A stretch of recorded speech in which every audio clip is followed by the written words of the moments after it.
Hello, I'm William Chong, and this video will be related to my media evaluation tasks. Since the other tasks were a little bit bogged down in text, I'm gonna try and do something a little bit more interesting this time, and hopefully keep your attention. So, how did you use new media technologies in the construction and research planning and evaluation stages? Or, explain computers, eh? Yeah, that sounds about right. For hardware, I didn't really use much other than a normal camera. I only really wanted to take pictures and not really film anything, so I didn't have to use those fancy, smanchy camera guns the other students were using. And not only that, but since these were from a normal camera, I didn't have to think about too much on quality since I was gonna heighten them by an editing software later anyway.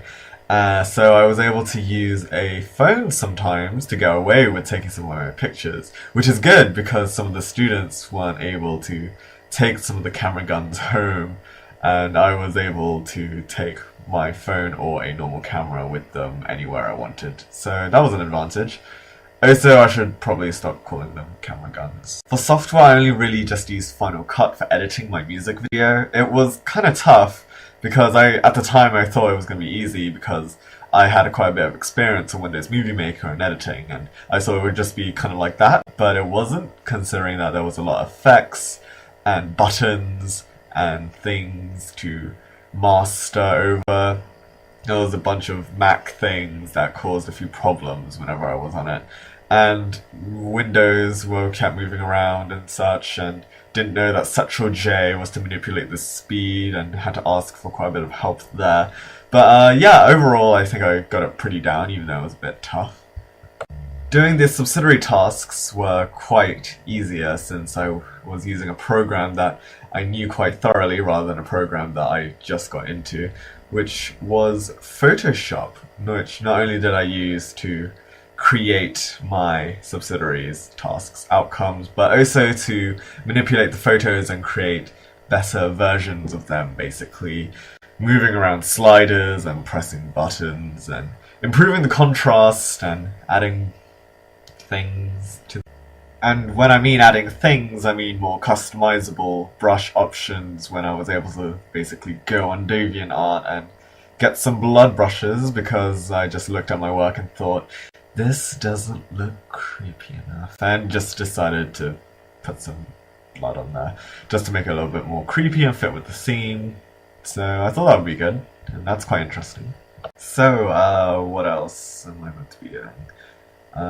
Discuss Blogger and how it has helped or hindered your work, as well as discuss other programs like YouTube or Facebook.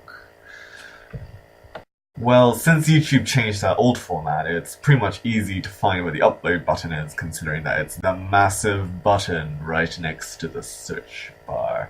So I didn't really have to do anything other than press that, upload the video, and write in the description and title and such. Although an interesting thing that I found was that they've gotten rid of the tags from the description from the video, which is kind of a personal thing, but I guess you can kind of say it was a hindrance in a way, since I spent quite a moment of gleeful abandon writing a lot of tags within the tags option and only finding out that they didn't really appear and was hiding away in secret, so that was kind of disappointing. And well, as for Blogger, with other blog software and blog websites out there, Blogger's a tiny bit outdated compared to the rest of them.